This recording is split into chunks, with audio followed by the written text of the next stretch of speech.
Hi everyone, welcome to our YouTube channel For Love of Country. Muli pag-usapan natin itong si Digong, yung tatay ninyo. Pasaway, nagkalat na naman, tapang-tapangan na naman yung ko ba kayo, hindi pa kayo natauhan. Sabagay, kaya nga siguro proud ba yung sabihin ng iba na member sila ng kulto ni Digong eh. Kasi kahit na mali-mali niya pinagagawa, sobrang bilib ko rin, sobrang hanga. Kipag-away pa. Inaway nga rin ako eh. Pareho tayong makadigong noon.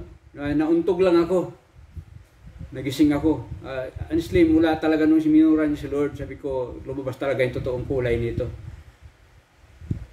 Murahin ba naman si Lord? Okay lang yun si Obama, muraya, tao pa rin yan. Santo Papa, tao pa rin yan. Pero si Lord, no way. Wala yung bilib ko dun. Tapos yung mga sensitibo na issue, tapos pagka naipit, na corner siya, wala na siyang maisagot, sabihin lang biro, joke. Di siya, napaka-irresponsable. Ulitin natin, yung jet ski, biro lang yun eh. Dami nga bumuto sa kanya dahil bumilib doon eh.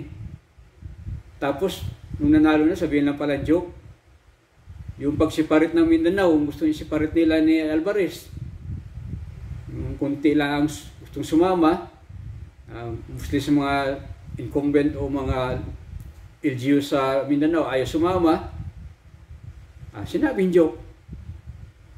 Napaka-irresponsable. Di marunong lumugar.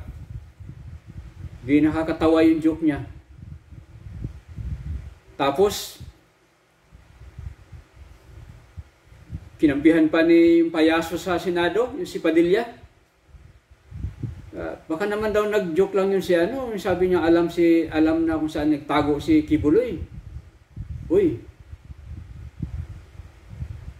Mukhang mayroong yan Di yan biro, may karoon ng obstruction of justice. Baka daw nagbibiro lang. Sa edad niya, dapat marunong siya lumugar. Dati siyang piskal. Dati siyang presidente, dapat umayo siya. Alam niya kung anong nararapat na gawin. Piskal, presidente, tapos yung masensitibo na bagay, sabihin lang baka nagbibiro. Uy, umayos, wala tayo sa, nung sinabi yun, wala ka sa beer house, wala ka sa comedy bar, wala ka sa gay bar. Di nakakatawa yung biro na ganyan. Napaka-irresponsable bilang dating piskal, dating presidente. Paano natin respetuhin yung ganyang klaseng tao? Yung tatay niyo, pasaway. Itong bago, nagbanta. Namari namang madagdagan yung atraso niya sa ICC. 5 years lang naman sigurong dagdag na kulong dyan.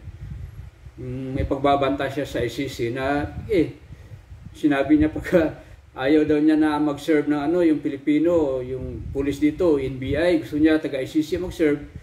Siyempre, di naman mga abogado mag-serve niyan. Siguro, Interpol. O baka sasamahan lang ng mga lokal dito. Papakain daw niya yung papel. Tapang-tapangan na naman si Mang Kanor. Baka naman, babawiin mo na naman niya. Gaya ng sinabi yung presidente, bangag. Bangag noon, bangag ngayon. Tapos after few days, nagpa-preskon. Hindi ko naman sinabing gano'n na addict yung presidente. Papatay na ako ni Marcos niyan. Tamo. Napaka-irresponsableng tao. Kita naman natin lahat yan mga video niyan eh. Iwan ko ba sa inyo kung bakit sobrang bilib pa kayo niyan, nangaaway pa kayo. Marami nangaaway sa akin eh. Pareho tayo, dati tayo dyan eh. Mauntog na kayo eh. Pa kayo natauhan. Isip-isip na kayo. Babastos niyan eh. Nangaaway pa kayo. Ito, nagbabanta.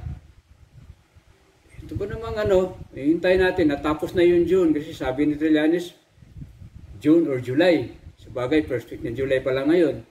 Kahit na doon sa July hanggang 31 naman yata ngayon, kahit na hanggang July 31, hintayin natin ma-serve yung warrant.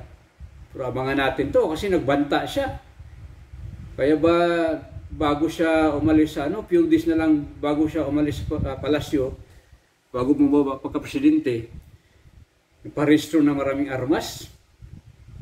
Nabili ba niya agad-agad nung linggo na yun o matagal na niyang hawak yun walang lisensya tapos pagbaba niya pagka-presidente pinalisensya niya? Dami nun. Siguro parehas lang ni Kibuloy ayaw magpahuling buhay. Manlaban. Ito nagbabanta ha, ICC. Hinahamon kayo. Nasaan yung warrant nyo? Papakain daw yung papel sa inyo eh. Yung warrant mismo. Ako, Interpol. Mag-practice ka ng umuya ng papel. Papakain daw yun.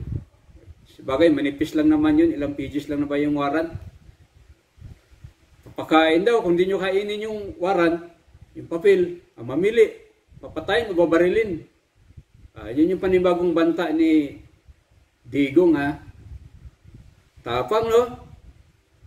Pero alam natin, di yan napalagay nung umuugong yung balita na papasok na ICC o kaya ilalabas na yung warrant. Pero ngayon nagtapang-tapangan ha. Maabangan natin yan kung may kakain ba talaga ng papel o may maihi sa salawal. Baka magtago na naman yan ha.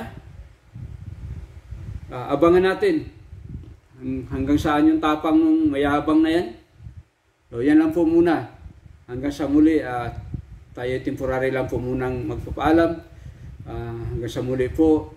Ingat po kayo. God bless.